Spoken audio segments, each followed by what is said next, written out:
सोलापुरामध्ये सर्वांना आनंदाची बातमी म्हणजे सर्वात मोठं असलेलं एक आपल्याला वर्तुळ सापडलेलं आहे, ज्याला आपण चक्रव्यूह म्हणतो.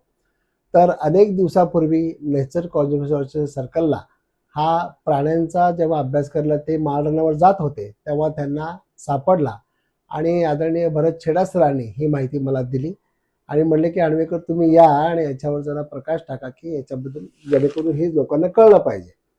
मग ज्यावेळेला मी ते प्रत्यक्ष पाहण्यासाठी गेलो आणि त्याचे काही छायाचित्र मी काढले आणि ते काढल्यानंतर आमच्या वरिष्ठ संशोधकांना त्याच्याबद्दल मी चौकशी केली.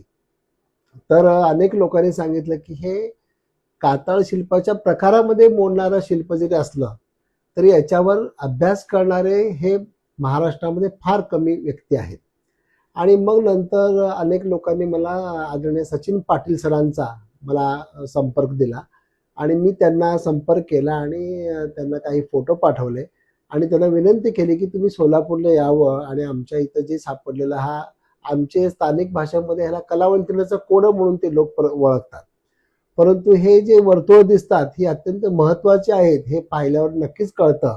तर याच्यावर सखोल संशोधन व्हायला पाहिजे, म्हणून तुम्ही एकदा जरूर भेट दिली पाहिजे असं जेव्हा विनंती केली तर त्यांनी काल सोलापूरला आले होते आणि सचिन पाटील सरांनी हे सगळं पाहिलं आणि त्यांनी सांगितलं की हे अत्यंत महत्वाचं 15 चक्कर असलेलं हे चक्रव्यूह आहे, जे की दगडाच्या विविध लहान मोठ्या गोट्यापासून बनवलेलं आहे आणि हे साधारण 2000 वर्षामागचं आहे.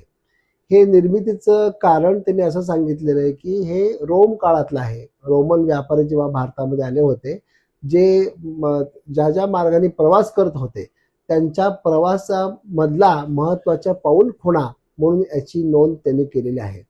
अर्थात सोलापूरच्या परिसरामध्ये आमच्या आदरणीय माया पाटील मॅडमने अनेक ठिकाणी उत्खनन केलेलं आहे. त्याच्यातून सातवाहन काळातील वसाहतींचा शोध लागलेला होता. परंतु ह्या शिल्पा हे आता जे सापडलेलं जो रिंगण आहे, ज्याला आपण चक्रव्यूह म्हणतो, त्याच्यामुळं सोलापूर जिल्ह्याची एक वेगळी आगळी ओळख निर्माण होणार आहे आणि इतिहासाच्या लोकांना अभ्यास करण्यासाठी एक वेगळी दिशा आज उपलब्ध झालेली आहे.